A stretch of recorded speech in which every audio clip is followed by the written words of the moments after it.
মানে এগুলো নাম তাদের সুন্দর, ফ্রেন্ডস ক্লাব, দোস্ত ক্লাব। এই দোস্ত ক্লাবের জন্য বলছি আয়, এটা দেখেই আমি আয়াত করছি। আমি আরেক খান দিয়া পড়বো নিয়ত করছিলাম কোরআন শরীফে, কিন্তু ওই নাম আইসা দেখা তাৎক্ষণিক এখান থেকে পড়ছি ফ্রেন্ডস এর জন্য। তো আমার ভাই, আমার বন্ধু, আল্লাহ তাআলা তাদেরকে মনে করাই দিছে যে হায় বন্ধু তোমার কত বড় ক্ষতি করে ফেলল। আয় হায় আয় দোস্ত, সে হয়তো বলছিল দোস্ত হুজুরের কথাগুলো ভাল লাগছে রে, নারী নামাজ পড়বে, আরে দূর বেটা বেটা দাঁত ফেলাই দেবো বেটা, পাগল থাকার বেটা। এরকম কত হুজুর আইয়ে যায় বেটা, চিনি না বেটা, হুজুরের মধ্যে তো কত বেটা, কত বদর আছে বেটা, হুজুরের তো কথা স্টেশন। এই আমি দিলবাড়ি, তোমার দিলবাড়ি শেষ করে তোমার হিম্মত, তোমার মনোবল, তোমার একটু এগিয়ে আসার প্রেরণা এই বন্ধু নামের এই বেঈমান, বন্ধু নামের এই শয়তান শেষ করে দেবে। আল্লাহ তাআলা বলেন হায় খোদার কসম, এই মানুষগুলো যারা বন্ধুর কারণে, আব্বা শোনো, যারা বন্ধুর কারণে আল্লাহ মানতে পারে নাই, নামাজ মানতে পারে নাই, সেজদা দিতে পারে নাই, আল্লাহর গোলামি করতে পারে নাই, গুনাহ ছাড়তে পারে নাই, নারীর লোভ ছাড়তে পারে নাই, মদ জুয়া জিনা ব্যভিচার নোংরামি অসভ্যতা ছাড়তে পারে নাই, আমি কোরআন হাতে কসম করে বলছি রে আব্বা, কিয়ামতের দিন ওই বন্ধুর কথা স্মরণ করে এই যুবক, এই ছেলেরা, এই মানুষগুলো আফসোস করবে, আফসোস করবে, আফসোস। আফসোসটা কেমন আফসোস? আল্লাহ বলেন দেখো, আল মুলকু ইয়াউমাইদিনিল হাক্কু লির রাহমান। আল্লাহ তাআলা বলে বান্দা শুনো, ক্ষণিকের সাময়িক জীবিত থাকাকালীন কিছু মালিকানা দুনিয়ার মধ্যেও আমি দিয়েছিলাম তোমাদেরকে। তোমারে বলছি তুমি এই 10 শতকের মালিক, তোমারে বলছি তুমি এই 30 শতকের মালিক, তোমারে বলছি তুমি এই গাড়িটার মালিক, তোমারে বলছি তুমি এই গাড়িটার মালিক, বাড়ির মালিক। আচ্ছা এডিরে তুমি মালিক কইছো নিজে, আমি আল্লাহ কিছু কই নাই। আচ্ছা ঠিক আছে, যে আর যে কয়দিন সুবিধা, এই কয়দিন মালিক বনো, মালিক হইতে থাকো। কিন্তু আল্লাহ বলছে বান্দা একদিন মনে রেখো, এমন একটা দিন আসবে যেদিন আমি আল্লাহ বললাম, যেদিন সমস্ত প্রথম ব্যক্তি থেকে শেষ ব্যক্তি, আদম থেকে ইসরাফিলের ফু পর্যন্ত সকলেই একটি মাঠে একত্রিত হবে। সেই হাসরের মাঠে কারো কোনো ন্যূনতম জাররা পরিমাণ মালিকানা থাকবে না। সেদিন সমস্ত কিছুর মালিক হব আমি আল্লাহ একাই। আল মুলকু ইয়াউমাইদিনিল হাক্কু লির রাহমান। সেদিন নিশ্চিত সত্য কাজে হাসরের দিন আল্লাহ বলেন বাদশাহী মালিকানা শুধুই আল্লাহর জন্য, আল্লাহর জন্য। ওয়া কানা ইয়াওমান আলাল কাফিরিনা আসীরা। আর সেদিন কাফের, নাফরমান, বেঈমান, পাপী, আল্লাহ বলে তাদের জন্য হবে বড় কঠিন, কঠিন। আজ তো আমি তোমার আলগা মালিকানা দিছি, দেখা তুমি মাতবুরি করছো, এই হুজুর জান এটা আমনেন নি, এটা আম বাড়ি, আমি এর ট্যাক্সের বাসাই মানে ল্যাংটা হইয়া নাসি, আমনের কি তা জানেন তুমি? তো হুজুর মনে করছে হ্যাঁ ঠিক আছে, তাগো বাড়ি, আর চাইতে বেশি বলার অধিকার আমার কি আর আছে? কইছি বাবুরে ফাঁকা দিছে না, আমি আর কি করি? তো দুনিয়াবি মালিকানার কিছুটা দাপট তো তুমি দেখাই। আল্লাহ তাআলা বলেন সেদিন হাসরের ময়দানে আল্লাহ বলেন সমস্ত কাফের, বেঈমান, নাফরমান তাদের জন্য বড় কঠিন। কারণ সেদিন শুধুই মালিকানা কার? বলেন ভাই কার? বলেন না বাবা কার? আল্লাহ বলেন ওয়ায়াউমা ইয়া'আদ্দু যালিমু আলা ইয়াদাইহি। এই সেদিন, এই শুনো, সেদিন প্রত্যেক পাপী, নাফরমান জাহান্নামের দৃশ্য দেখবে, আযাবের হুঙ্কার শুনবে, ফেরেশতাদের আওয়াজ শুনবে। এই চারিদিকের এই বিভীষিকাময় হাসরের ময়দানের ভয়ঙ্কর দৃশ্য দেখে আল্লাহর কসম, আল্লাহ বলে সেদিন পাপী, জালেম, নাফরমান, পাপী জালেম মানে এখানে পাপী ব্যক্তি নিজের আঙ্গুল দিয়ে নিজের দাঁত এইভাবে কামড়াবে। ইয়া'আদ্দু যালিমু আলা ইয়াদাইহি। প্রত্যেক পাপী নিজের হাত নিজের দাঁতে কামড়াইতে থাকবে। আহা কি করে, আহা কি করে। ইয়াকুলু ইয়া লাইতানি ইত্তাখাযতু মা'আর রাসূলি সাবিলা। আঙ্গুল কামড়াইতে কামড়াইতে ছিঁড়ে ফেলতে চাইবে, দাগ বসায় ফেলবে, আর চোখের পানি ফেলে আফসোস করবে, আর বলবে হায় আমি যদি রাসূলের পথ ধরতাম। ইয়া লাইতানি ইত্তাখাযতু মা'আর রাসূলি সাবিলা। আহা মন্দ কপাল আমি যদি বন্ধু, আমি যদি রাসূলের পথ ধরতাম।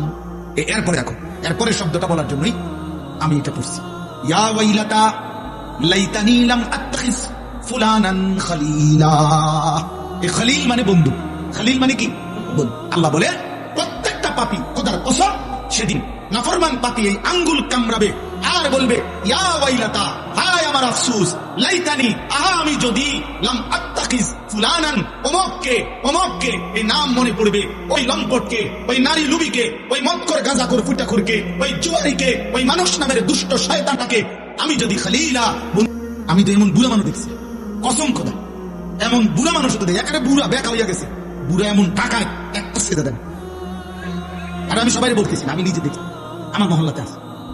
আয় হায় আয় হায়, 70 বছরের বুড়া চাচা, আর কোন দিন আখিরাত মনে করবে? আখিরাত মনে করবে?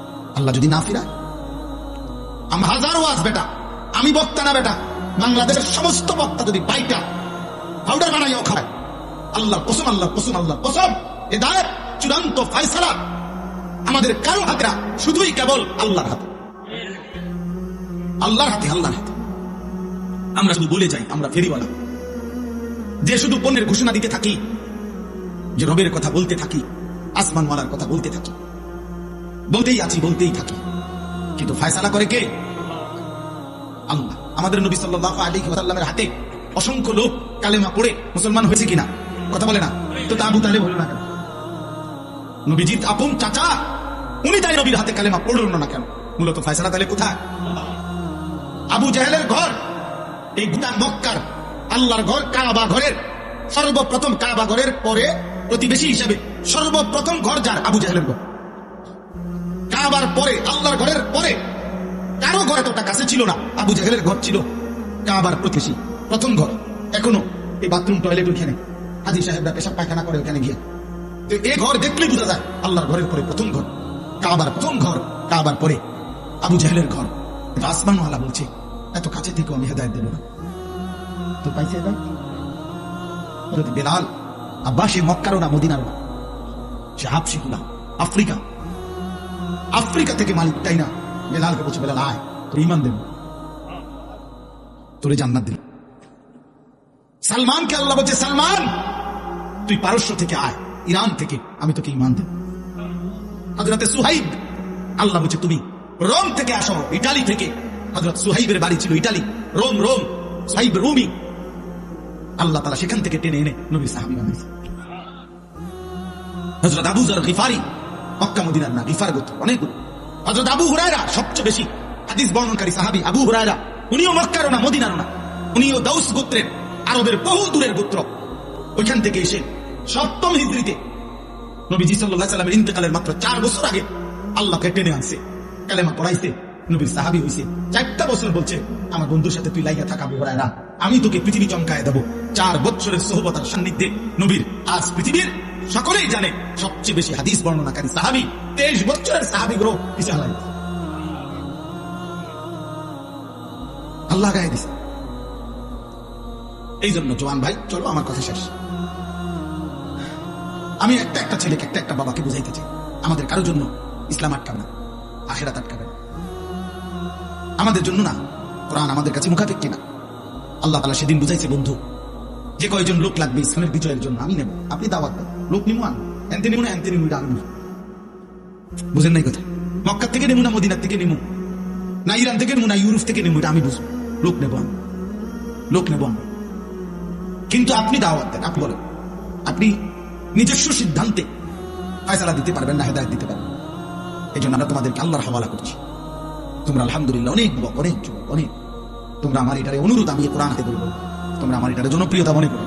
আমি ব্যক্তিগতভাবে কোন দল পার্টির সাথে আর কোনো সম্পৃক্ততা নেই, কাজে আমার কোনো জনপ্রিয়তার দরকার নেই। আমি আবারও বলবো, আমি জনসমর্থন চাচ্ছি না, আমরা লাগবে না, লাগবে। আমার আনবার জন্য ওরা মোটরসাইকেল নিয়ে গেছে, অনেকগুলো ছেলে, বহুত মহব্বত করে গেছে, আমি আশা করে গেছি কমপক্ষে 20-25টা মোটরসাইকেল, অসম্ভব। ওই একটা ছেলে দাঁড়াই থাকলে যাইতাম, যে ছেলে আমার আগায় দিতে গেছে, আমার গাড়ি ঢুকতেছে, বুঝলি না, তোমার নাম গাড়িতে, তোমার লোক যাইতাম, পরে গাড়িতে নামাই দিছে, পরে আলাদা ঘটনা আছে দিয়েছে, ও খবর না, তোমার লোক যাইতাম। আমি গুরুস্ত দিয়ে করুন, আল্লাহ তাআলা সমস্ত যুবকদেরকে কবুল করে নেন। এখানে আমি যে আয়াতটা করছি, এবার এই আয়াতের তর্জমাটা বলব। কোরআন কারীমের মধ্যে আছে, এই 19 নম্বর পারা, 25 নম্বর সূরা, সূরা ফুরকান। এই সূরার কয়েকটা আয়াত আমি পড়ছি, 26, 27, 28, 29, এই 4টি আয়াত। সংক্ষেপ কথা হলো, রাসূলুল্লাহ সাল্লাল্লাহু আলাইহি ওয়াসাল্লাম যখন মক্কায় কালেমার দাওয়াত দিতেন, তখন মাঝে মধ্যে কেউ কেউ কোন কাফের কালেমা পড়তে চাইতো, একেবারে পুরো প্রস্তুতি নিয়ে আনাইতো মানসিক ভাবে, না মুহাম্মদের কালেমা গ্রহণ করুন, একেবারে মানসিক রেডি হয়ে মনে করেন জবান দিয়া সম্মতি দিত, ওয়াদা দিত, আচ্ছা মুহাম্মদ আমি আইতেছি, ভাই কিছুক্ষণের মধ্যে, আমি একটু সময় দাও আমারে, আমি কালেমা পড়ব, পুরা আমি বুঝছি বিষয়টা, আমি নিয়ত করছি, মানছি। কিন্তু দুর্ভাগ্য হলো